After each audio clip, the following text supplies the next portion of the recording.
C'est l'histoire d'un homme qui va voir son maître et qui lui demande une bénédiction pour ses affaires. Une personne qui était assez riche.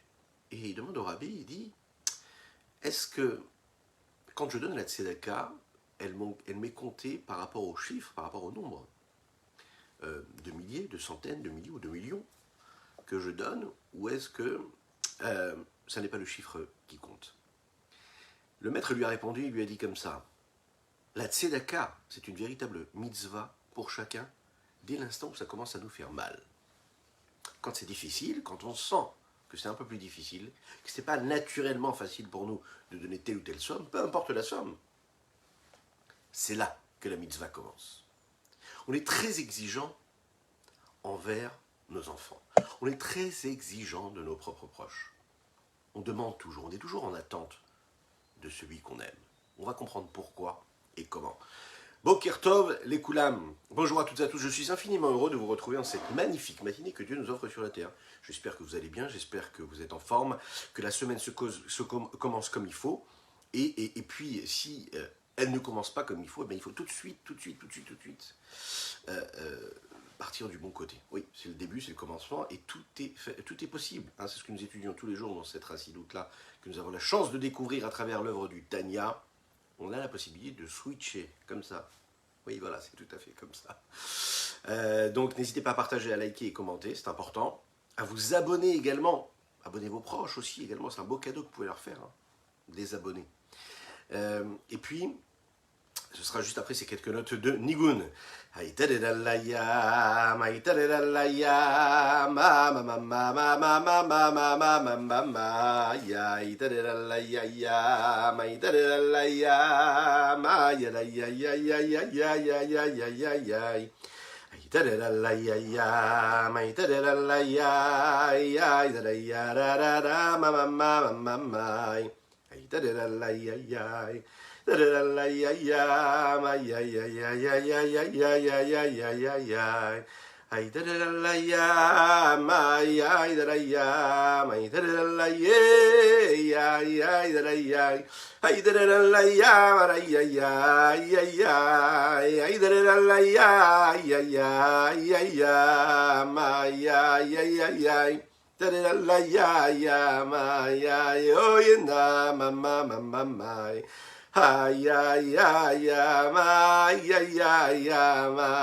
ay, oh, yeah, ay, ay, ay. Ay, ay, ay, ay, ay, ay, ay, ay, oh, yeah, ma.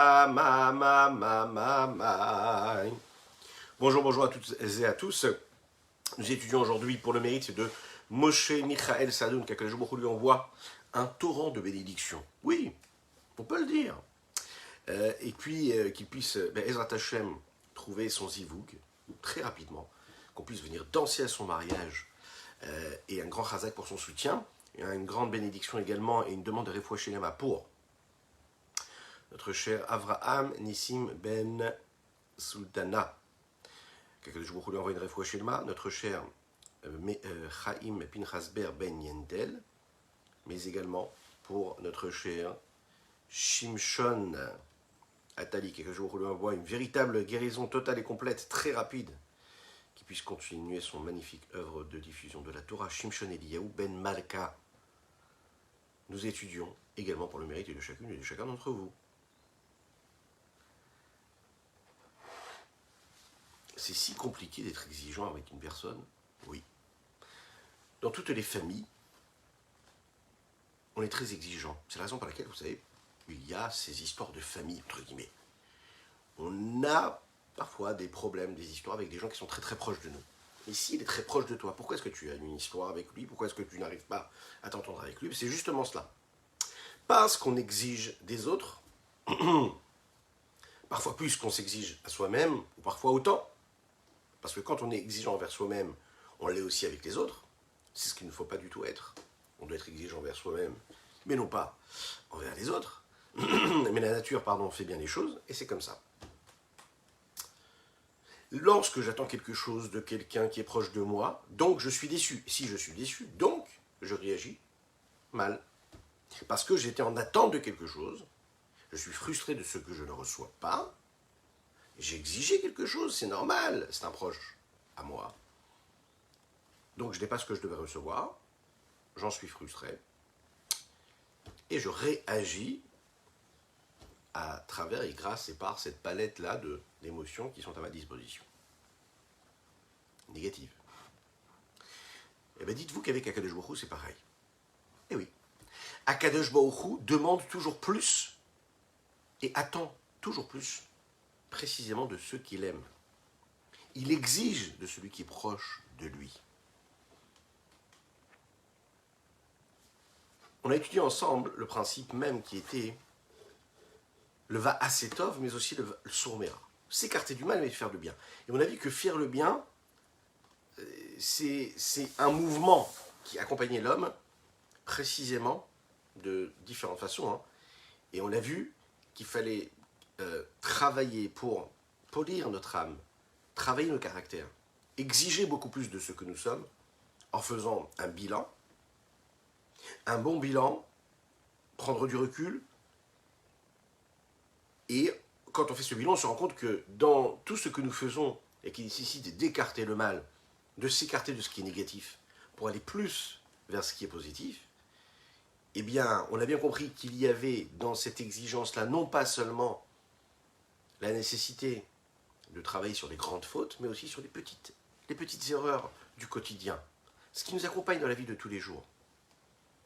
Quand on pense aux fautes, aux péchés, aux égarements, on pense vraiment souvent aux grandes fautes qu'un homme il peut commettre. On se dit non, moi je ne fais pas telle et telle faute, je sais faire attention à ce que je fais, ce que je regarde, ce à quoi je pense, ce dont je parle.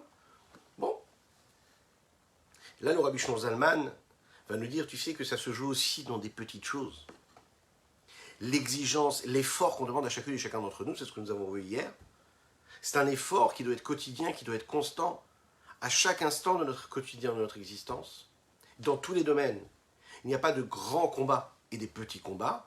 Chaque minute, chaque seconde, ça doit être jugé comme il faut. Si on regarde un petit peu notre vie de tous les jours, elle est régie par ce que nous appelons les trois vêtements, les trois réceptacles, les trois outils que l'âme a et qui sont à sa disposition, à savoir Machashava Dibur Maaseh, la pensée, la parole et l'action. La parole, c'est faire attention de ne pas avoir des paroles qui sont futiles. On est pris dans le courant de la vie, que ce soit sur notre lieu de travail, que ce soit chez nous à la maison, que ce soit quand on rencontre d'autres personnes et qu'on n'a pas de sujet de discussion. Le Yetzer Hara nous dit non, tu ne vas surtout pas dire un mot de Torah. Pourquoi est-ce que tu vas parler de quelque chose de saint?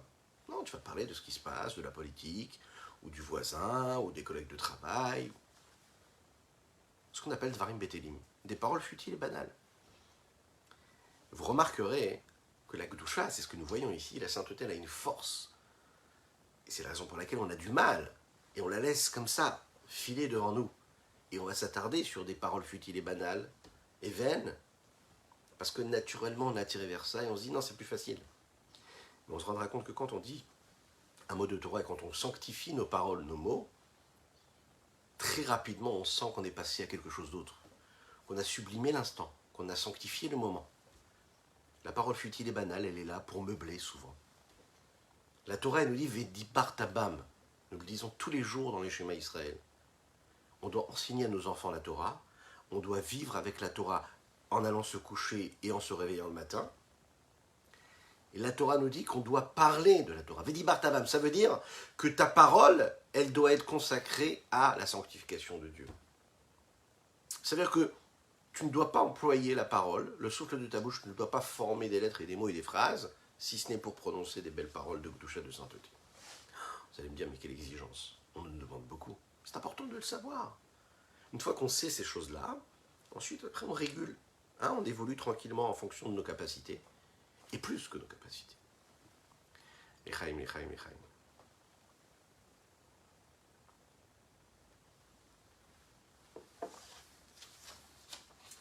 Dès l'instant où on a sanctifié les mots qu'on prononce, c'est-à-dire de ne pas avoir des paroles qui sont futiles et banales, la deuxième étape, c'est de faire attention que les mots que nous prononçons ne soient pas des mots de la shonara, qu'il n'y ait pas de médisance. Parler de l'autre. Et vous êtes d'accord avec moi que c'est ce qui se passe souvent quand on rentre dans ce domaine-là et qu'on franchit le cap d'avoir des mots qui sont futiles et banals, eh bien on tombe rapidement dans la médisance et ce que nous appelons le lachon hara, un langage qui est mauvais. Mais il faut le savoir, c'est un interdit qui est total. On se dit parfois que le havak lachon hara, c'est aussi un principe, ça. Le havak lachon hara, vous savez, c'est ce que nous appelons la poussière du lachon hara. Ça paraît comme quelque chose qui n'est pas du lachon hara, mais ça l'est quand même. Par exemple, faire des louanges à quelqu'un, dire du bien de quelqu'un, mais en réalité, très souvent, vous le savez, on a ça en nous, on va dire quelque chose de positif, mais très rapidement, on sera entraîné à dire quelque chose de négatif.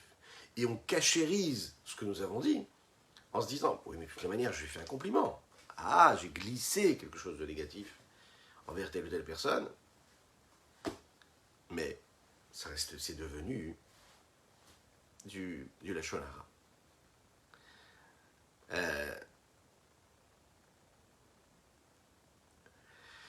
Vous savez que la première personne sur laquelle il ne faut pas faire la shonara, c'est écrit comme ça dans les textes, c'est soi-même. Donc c'est pareil, envers les autres ou envers soi-même.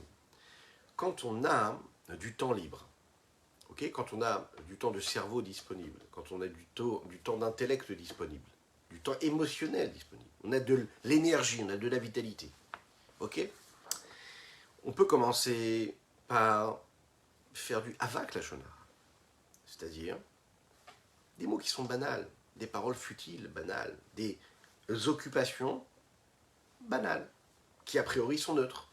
Mais c'est ce qui nous amène vers le mal. Et c'est ce qui nous amène même après à soi-même de se dire du mal sur soi-même. Et se dire du mal et de se prétendre comme étant quelqu'un de mauvais. La première personne sur laquelle il ne faut jamais faire la shonara, c'est sur soi-même. Il faut éduquer ses enfants comme ça. Le fait que tu dises du mal de toi, que tu penses du mal de toi, eh bien, ça te fait de regarder, ça te fait voir les choses du côté négatif.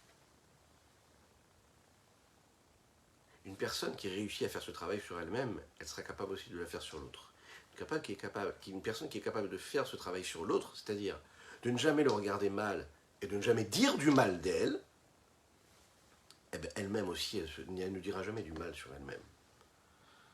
On le voit, on peut le constater, une personne qui est bien dans sa peau, qui est dans le bon, dans le bien, dans la construction, dans la sainteté, elle n'a pas de nécessité, elle n'a pas besoin d'aller dire du mal ou de penser du mal de l'autre. Elle est occupée à autre chose. Il y a aussi un domaine sur lequel il faut travailler, qui est le troisième domaine, c'est ce que nous appelons le fait de se sanctifier. Kadesh atzmecha bemutar lach. Il faut se sanctifier dans ce qui nous est permis. On est confronté tous les jours à des choses qui sont permises et interdites. Alors ce qui est interdit est interdit. Mais ce qui est permis, vous connaissez le fameux dicton, ce qui est interdit est interdit. Et ce qui est permis n'est pas nécessaire. Déjà, je me sanctifie parce que je ne commets aucun interdit, mais même dans ce qui m'est permis, je vais faire au maximum pour me sanctifier. Dans les textes, il est dit comme ça, Kedoshim Tiyu. Vous serez saint. Le Ramban Nachmanide l'explique et il dit comme ça. Qu'est-ce que ça veut dire Kedoshim Tiyu?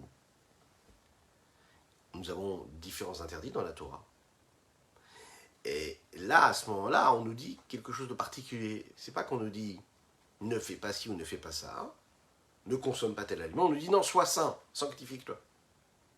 Mais il est bien sûr entendu que quand on n'accomplit pas un interdit, on se sanctifie automatiquement puisqu'on ne s'est pas rendu impur. Pourquoi est-ce que là on nous dit Kedoshim Tiyu, on nous donne l'ordre, la recommandation de se sanctifier? Ramban, ici, Nachmanide dit, il faut savoir qu'un homme, parfois, même dans ce qui est permis, il peut courir après tout ce qui est permis. Il va se dire, ça c'est permis, ça c'est autorisé, ça c'est un aliment qui est cachère. Toute sa vie peut être complètement submergée par les plaisirs du monde, dans les plaisirs qui sont permis. Est-ce que pour autant, c'est pas un homme qui s'est perdu toute sa vie, toute son existence? Si. Tu peux être dans ce qui est cachère, tu peux manger cachère toute ta vie, tu peux faire que des mitzvot, mais d'être obsédé par ta satisfaction et ta recherche et ta quête de plaisir et de désir, de passion, de tout ce qui est matériel. Et à ce moment-là, qu'est-ce qui s'est passé? bah, tu es au même niveau que celui qui va manger de l'interdit, par exemple. Pas exactement le même. Mais ta vie, tu l'as consacrée à quelque chose qui est totalement négatif, parce que tu as fait descendre tout ce qui était même permis, mais qui n'était pas obligatoire, nécessaire pour ton existence, qui était donc animal, bestial, qui était instinctif et pulsionnel chez toi, tu l'as fait descendre dans les sources de l'impureté.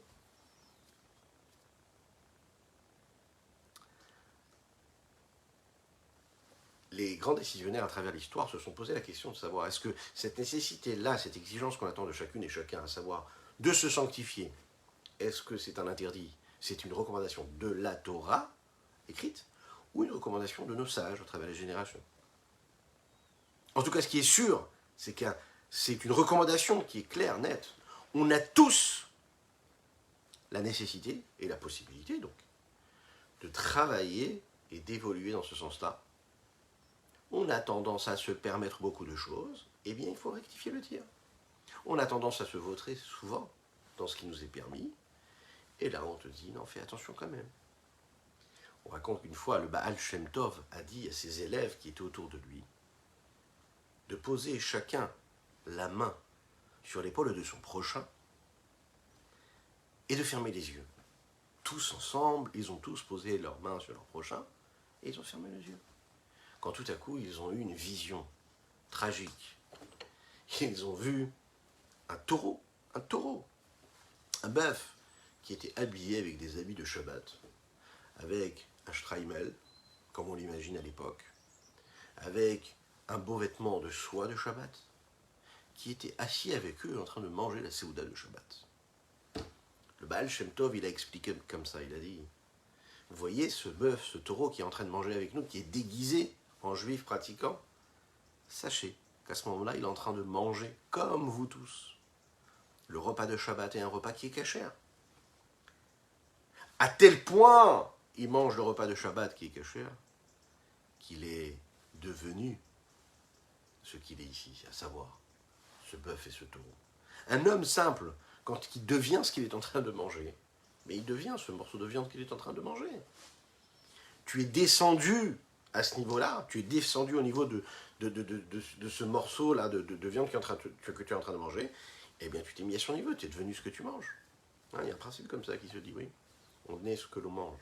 Ouais. Regardez dans les mots ce que le Rabbi Shimon Zalman nous dit ici.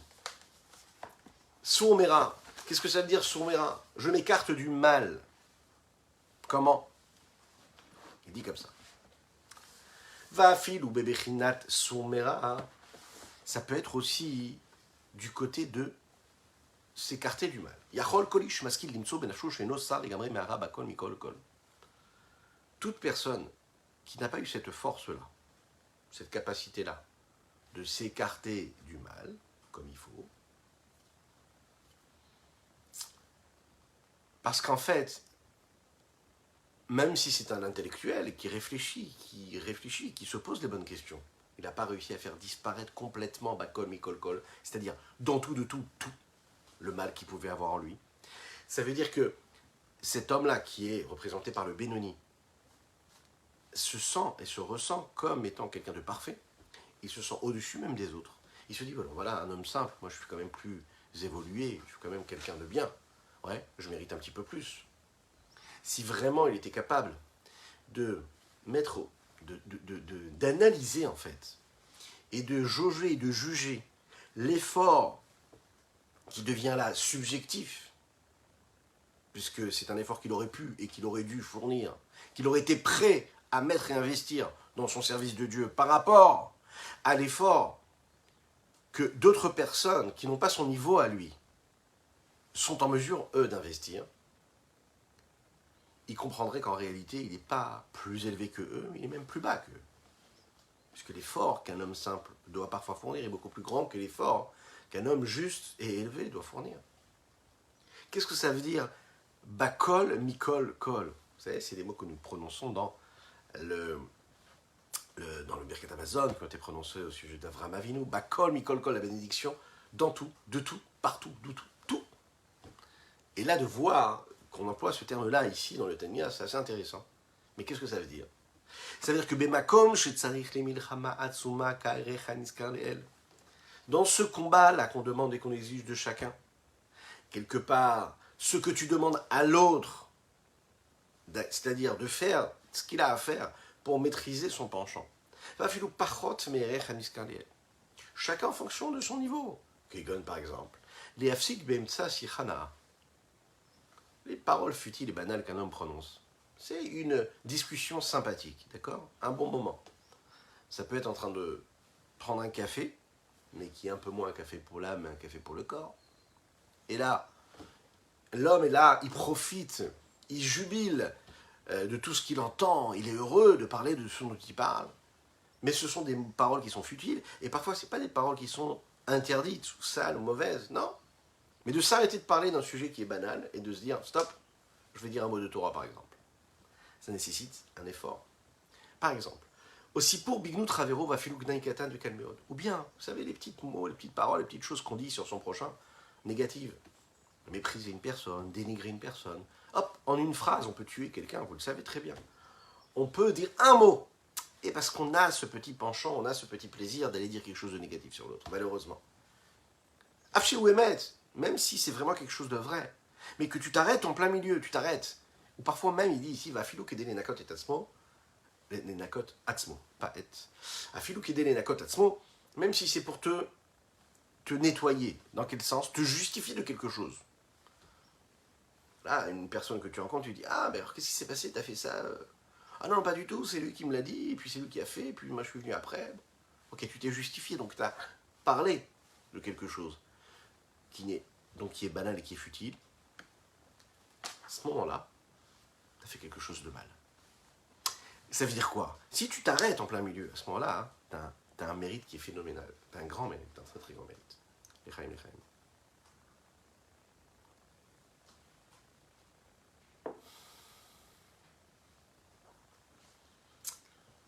Si on regarde un petit peu notre existence, notre vie de tous les jours, on peut se rendre compte que c'est quelque chose qui nous arrive, en fait, tous les jours, on est confronté à ça.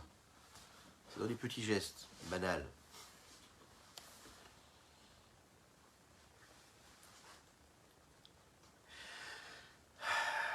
Rabbi Shimon Zalman ici fait référence à une histoire qu'il nous a racontée dans la Gemara et qui concerne le fils de Rabbi Yehuda Hanassi. Un jour, il est parti voir le Rabbi Yehuda Hanassi.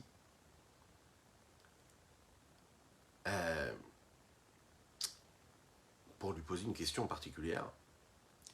Et il s'est retrouvé que le Rabbi Yehuda Hanassi avait reçu ce que nous appelons un get mekouchar, c'est-à-dire un acte de divorce qui est écrit d'une certaine façon, c'est-à-dire qu'il y avait l'écriture de quelques lignes. Ensuite, on double ce qui a été écrit sur la partie inférieure et on coud cette partie qui a été écrite et on fait comme ça jusqu'à la fin. Rabbi Yehuda Hanassi a ouvert cet acte-là, ce contrat, cet acte de divorce, que Dieu nous en préserve. Et il a découvert que sur cet acte-là, il n'y avait pas de date inscrite. Son fils Rabbi Shimon lui a dit, tu sais peut-être papa, la date, elle était inclue dans une des parties qui ont été cousues, et donc la date elle est cachée. Et on sait pourquoi est-ce que c'est un problème, parce que comme dans tout contrat, s'il n'y a pas de date, eh bien le contrat ne peut pas être bon. C'est ce que Rabbi Shimon dit à son père, Rabbi Yehuda Hanassi. On vérifie et on se rend compte qu'en effet, la date avait été inscrite sur ce contrat-là, mais elle était cachée par la couture. Rabbi Yehuda Hanassi faisait très très attention à chaque chose. Il préférait un get qui était écrit de manière simple, normale, habituelle, de façon à ce que la date soit bien visible, parce que la date, ça n'est pas quelque chose de banal. C'est en fonction de la date qu'on est capable de dire à quel moment ce couple-là a été défait, à quel moment la femme est libre et l'homme est libre d'avoir une autre vie ou pas. Donc la date, c'est très très très important. Son fils lui a dit, c'est pas moi qui l'ai écrit, je suis désolé. C'est peut-être une erreur, mais c'est pas moi qui l'ai écrit. C'est Rabbi Yehuda c'est Rabbi Yehuda qui l'a écrit, un autre Rabbi Yehuda. Rabbi Yehuda Nassi, il lui a dit comme ça, hein, ne dis pas la Shonara. Tu n'avais pas besoin de dire que la faute était sur lui, tu avais juste besoin de me dire, ça n'est pas moi qui l'ai écrit. Un exemple ici qui nous est donné. Un autre jour, ils étaient assis à lire Tehillim. Et Rabbi a dit comme ça avec émerveillement, qu'est-ce qu'il est beau. Qu'est-ce qu'il est beau ce livre de Tehillim. Comment est-ce que c'est bien écrit. Son fils lui a dit encore une fois, c'est pas moi qui l'ai écrit, c'est Yehuda qui l'a écrit. Encore une fois, son père lui a dit, fais attention de ne pas dire de la Shonara. Il a juste dit, ça n'est pas moi, c'est l'autre. Le fait de dire ça n'est pas moi, c'est l'autre, c'est du Lachonara. Vous savez ce que les enfants disent? Ce qu'on dit aussi quand on est plus grand. Ça n'est pas moi, c'est l'autre. C'est ce qu'on se dit dans la vie de tous les jours. C'est pas de ma faute, c'est la faute des autres. C'est du Lachonara. La Gemara pose la question là-bas, elle dit, quel Lachonara il y a dans la deuxième question, dans la deuxième problématique qu'il y a eu ici, qui s'est posée? Après, oui, il n'y a pas eu de Lachonara. Au contraire, il est en train de faire des louanges et de dire des bonnes choses sur cet élève-là, qui lui est en train de dire, c'est pas moi qui l'ai écrit, c'est l'autre qui a écrit, c'est lui qui a une belle écriture. Et la Gemara répond comme ça, elle dit non. Un homme doit faire attention, même quand il dit des bonnes choses de son prochain. Pourquoi? Parce qu'on a peur que, en disant des bonnes choses de son prochain, il serait amené à en dire des mauvaises.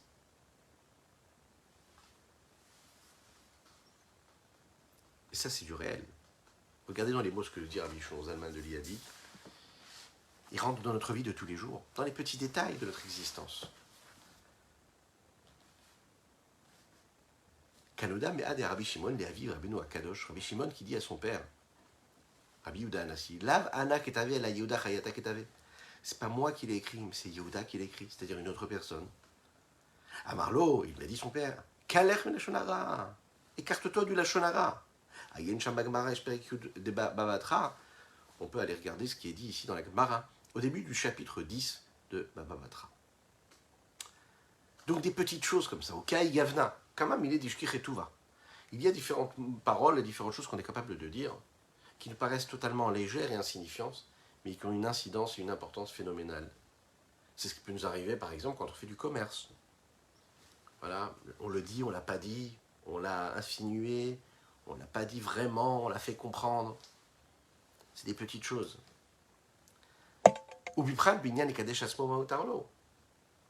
Le combat dont nous avons parlé tout à l'heure, qui est ce sommet-là, ça veut dire de s'écarter du mal. Mais même dans ce qui nous est permis, parce que je me comporte avec sanctification, je m'élève des sujets du monde, de ce que le monde exige, de ce qu'il m'impose, de ce qu'il m'offre. Et c'est la capacité que nous pouvons avoir entre se séparer de ce qui nous est permis. Qu'est-ce que ça veut dire? Il y a marqué comme ça, Shiumi Deoraita Kemoshkatu Kedoshim Tiyu. C'est marqué, vous serez saints, Ve'id Kadishtem. Non seulement vous êtes saints, mais en plus de ça, vous serez saints, mais en plus de ça, vous allez vous sanctifier. Qu'est-ce que ça veut dire? Ça veut dire que je dois faire un effort pour aller me sanctifier encore plus. Vegam divrei Torah, chamorim vegam divrei sofrim, chamorim divrei Torah. Et les paroles des Chachamim, elles sont encore plus importantes que les paroles de la Torah, comme il est dit dans la Gemara Brachot. A priori, on pourrait se dire, puisque ça n'a pas été écrit dans la Torah, c'est pas aussi important. Les Chachamim me disent que c'est encore plus grave que les paroles de la Torah elle-même. Et celui qui transgresse et qui passe outre les paroles de nos sages, eh bien, il peut se retrouver à être, entre guillemets, puni, et on va le juger négativement, bien plus que celui qui va, ou bien comme une personne qui va transgresser un interdit de la Torah. Et là, chez Kol Elu et Kayutse Baen Me'avonot, chez Adam Dash Be'akvav, Vegam Nasu Keiter Mechamat, Shavar Vishana Vechule. Maintenant, pourquoi tout cela?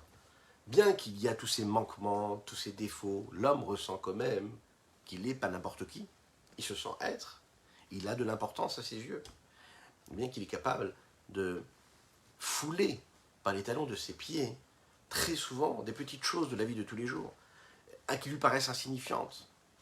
Il y a les mitzvot, il y a les avérotes. Il y a des avérotes qui sont très graves, des péchés qui sont très graves. Et souvent, on a l'impression que les petites choses ne sont pas considérées comme des fautes graves, mais elles le sont. Pourquoi? Parce que, vous savez, c'est comme quand un enfant qui fait une bêtise, on dit « Pourquoi tu as fait la bêtise ?» Il vous dit, tout le monde a fait. Pourquoi est-ce que tu as été là-bas? On a tous été là-bas, toute la classe y a été. Pourquoi vous l'avez frappé? Tout le monde l'a frappé. Pourquoi est-ce que vous avez... Tout le monde y était. On a tendance à se justifier en fonction de ce que les hommes qui sont autour de nous font. Pardon. C'est la raison pour laquelle il est important toujours d'être dans un environnement qui est positif, qui est kadosh, qui est bien. C'est important d'être avec des personnes qui sont des OVDHM, qui servent Dieu, qui soient des exemples. Puisqu'en effet, que ce soit nous-mêmes ou nos enfants, on se rend même plus compte. Et nous vivons souvent en fonction des personnes qui sont autour de nous. Et on trouve des justifications à nos actes, à nos directions de pensée, à nos paroles, à nos sujets de préoccupation, à ce que nous investissons, ce que nous faisons dans notre vie de tous les jours. L'échelle de valeur, elle dépend souvent de notre environnement. Et quand on s'est habitué, et quand d'autres le font, on trouve des justifications en se disant, mais c'est pas grave, je fais comme tout le monde. Vegam Nasuketer, il arrive des fois où cela devient comme quelque chose de permis. Pourquoi? Mechamat Shavar, Veshana, Verroulé. Il est dit comme ça dans la Gemara Yoma, la première fois qu'un homme fait une Avera, bien sûr que depuis le plus profond niveau de son âme, il regrette la faute qu'il a commise. En effet. Mais dès l'instant où il fait la deuxième fois, il regrette un petit peu moins. La troisième fois, il souffre quasiment plus. La quatrième fois, la cinquième fois, il oublie complètement. Après, au bout de la 10e fois, il se dit, oulala, j'ai rendu impur mon âme. Et après, 11e, 12e, là, il se pose même plus de questions, il ne sait même plus que c'est interdit. Et il se dit, il n'y a rien de grave dans ce que je fais. Mais pourquoi? Parce qu'il ne s'est pas rendu compte de tout ce cheminement, de tout ce qu'il a amené là où il est aujourd'hui. Si on lui avait dit, tu sais, il y a quelques années, on lui avait dit, tu sais, tu vas aller faire telle ou telle chose, tu vas aller dans tel et tel endroit. Il aurait dit, mais ça ne va pas, c'est pas pour moi, c'est interdit, je ne peux pas faire une chose pareille. Mais quand tu as commencé à te laisser aller à une petite chose, et encore une petite chose, et encore une petite chose, à un moment, tu te rends compte que tu peux cachériser, rendre permis quelque chose qui est totalement interdit. Et ça concerne chacune et chacun d'entre nous, peu importe le niveau que nous avons de spiritualité, peu importe notre niveau, peu importe ce que... Vraiment, peu importe ce que nous sommes. Chaim.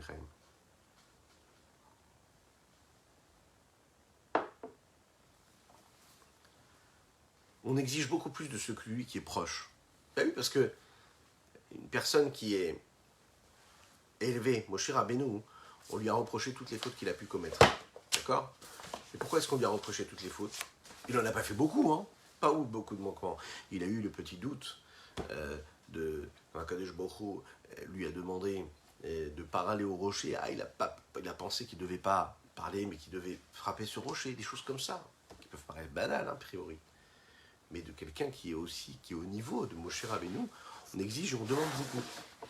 Qu'est-ce qui peut nous permettre de placer moins de banalité dans notre vie, au point de donner de l'importance, donc l'inverse, à tout ce que nous faisons? C'est la méticulosité qu'on est capable de mettre et d'avoir dans les mitzvot que nous accomplissons. La Torah, elle met vraiment l'homme face à cette précision-là, à cette nécessité de méticulosité. On ne peut pas se dire « Ah, c'est bon, c'est pas grave, faire les choses comme ça ». On doit être vraiment très méticuleux. Il y a l'esprit de la mitzvah, il y a la mitzvah dans ses détails. On demande à chacun que chaque mitzvah soit faite d'une certaine façon. La Torah, elle descend dans tous les petits détails et nous donne des informations, des recommandations précises. Alors, quand on fait vraiment ce que nous a demandé de faire, comme on nous a demandé de le faire, alors là, c'est considéré comme une mitzvah. Une vraie mitzvah, une belle mitzvah. La question qui se pose, c'est pourquoi est-ce que la Torah, elle est si méticuleuse? Pourquoi on nous demande tellement de choses, tellement de détails? Pourquoi est-ce que ces petits détails-là qu'on ne doit jamais fouler comme ça de la plante de nos pieds, qu'on ne doit jamais mettre de côté? Pourquoi est-ce qu'il faut vraiment être comme ça aussi exigeant? Qu'est-ce qu'il y a de si important de vérifier par exemple chaque lettre ou chaque petit bout de lettre qu'il y a dans les téphilines, dans la mezouza? Pourquoi est-ce qu'il faut aller les vérifier pour être sûr qu'il n'y aurait aucune fissure, aucune fente, rien du tout? Pourquoi c'est si essentiel, par exemple, dans quelques semaines, on va déjà, Bezrat Hashem, en bonne santé, manger la matzah à Pessah? Pourquoi est-ce qu'il y a une mesure particulière qu'il faut absolument manger à ce moment-là? Pourquoi est-ce que celui qui n'a pas mangé de matzah, on peut dire, celui qui n'a pas mangé cette mesure exacte, est-ce qu'on pourrait dire qu'il n'a pas ressenti ce que les Chachamim nous demandent de ressentir, à savoir la sortie d'Égypte? Quoi? Parce que j'ai mangé 1 gramme de plus, 1 gramme de moins? Pourquoi est-ce qu'être aussi extrémiste? Est-ce qu'il y a, vous savez, on dit, là c'est l'essentiel, c'est d'être dans le cœur, d'avoir une émotion, de se sentir juif, de se sentir proche de Dieu, dans son cœur. Pourquoi est-ce que ça ne suffit pas? La Torah, elle s'évertue, elle s'entête quelque part à nous demander d'accomplir la mitzvah en fonction de ses règles générales et précises, non seulement avec la kavana, la direction de pensée, la direction du cœur, mais il y a un principe qui dit Hamaase ou Haïka. C'est l'acte qui compte, c'est l'acte qui est essentiel, qui est l'essentiel. Les Chachamim le disent comme ça. Le fait d'avoir une foi profonde, le fait d'avoir une direction, le fait d'avoir une kavana spirituelle, et le fait de savoir identifier et s'identifier de manière franche, en sachant qu'on a tous cette âme divine en nous, cette âme juive en nous, c'est très important, mais ce n'est pas suffisant. Ce qu'on attend de toi, ce qu'on exige de toi, ça veut dire ce qu'on attend de chacune et chacun d'entre nous, c'est cet essentiel-là qui est Massé Waïka. C'est qu'est-ce que tu vas faire? Lève-toi, bouge-toi, bats-toi, fais quelque chose, avance, fais, agis, fais des mitzvot. Ah mais c'est pas grave, je suis un juif dans le cœur. Pas du tout, tu dois changer le monde t'attend. La mitzvah, c'est un acte en soi et c'est un but en soi.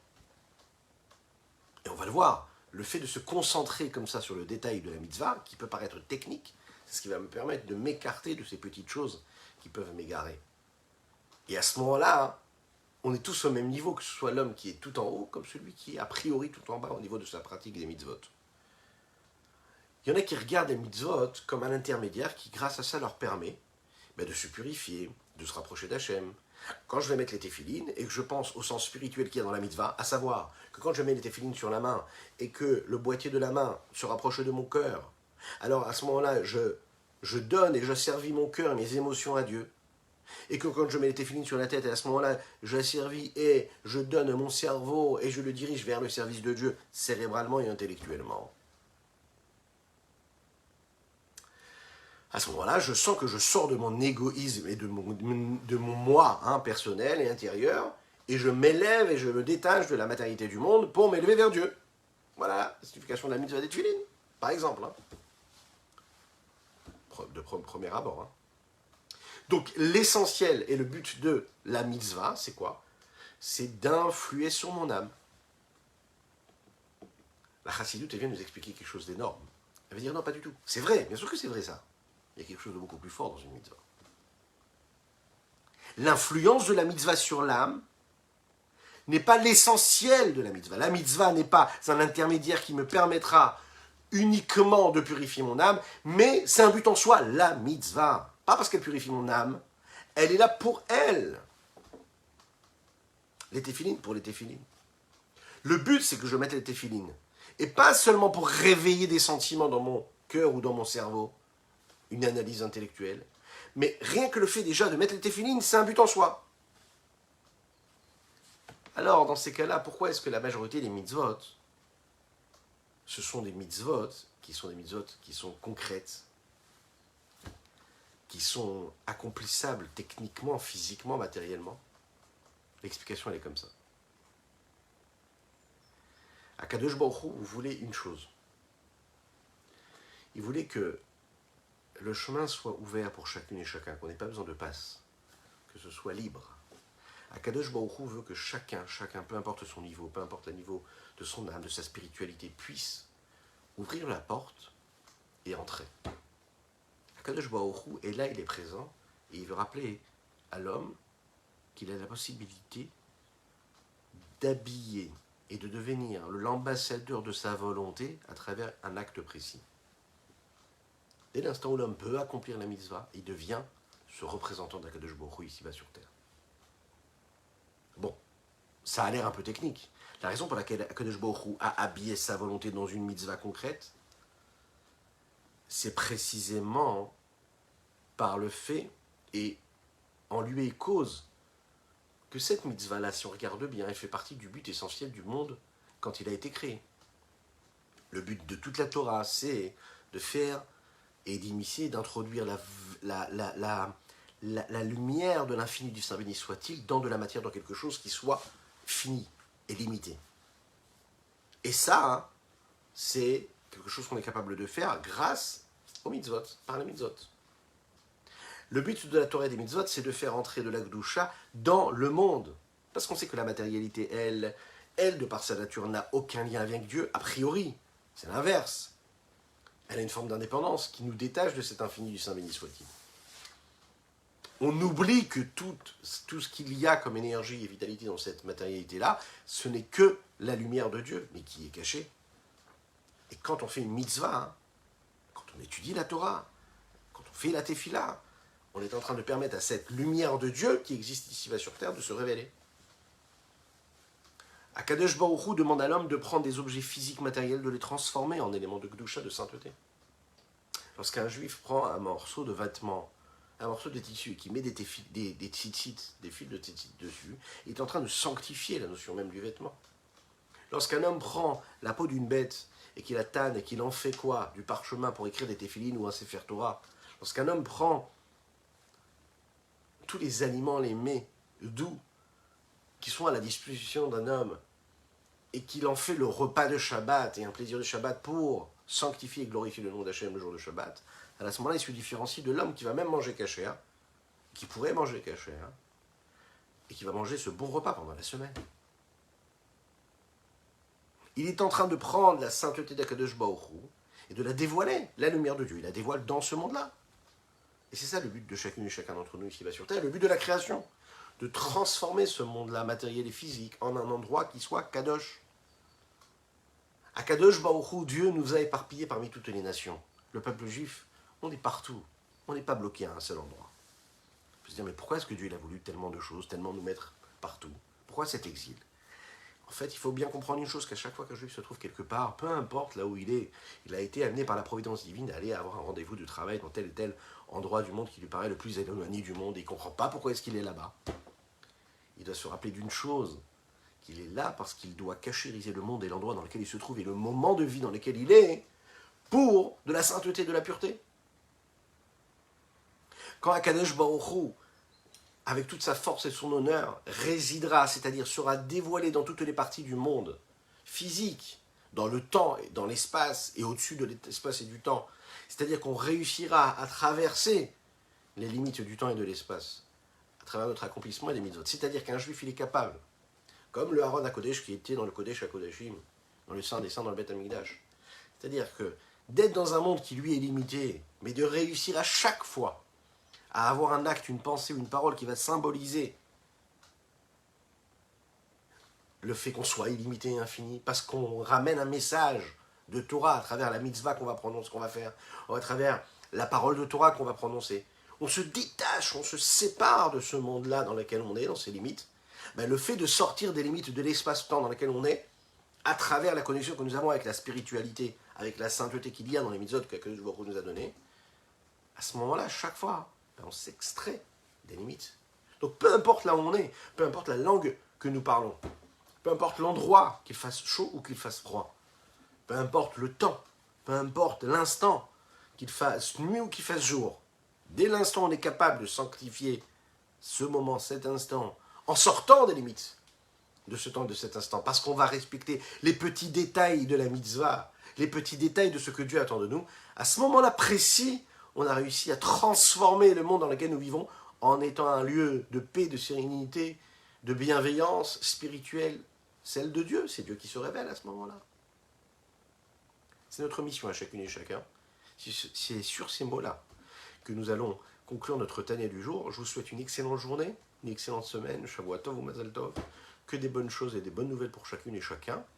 N'hésitez pas à partager, n'hésitez pas à commenter, à vous abonner et à liker toutes les publications. Nous sommes présents, je vous le rappelle, sur les réseaux sociaux, mais aussi également en podcast. Donc allez-y sur toutes les différentes plateformes et vous avez le lien qui s'affiche. Je vous dis à très bientôt.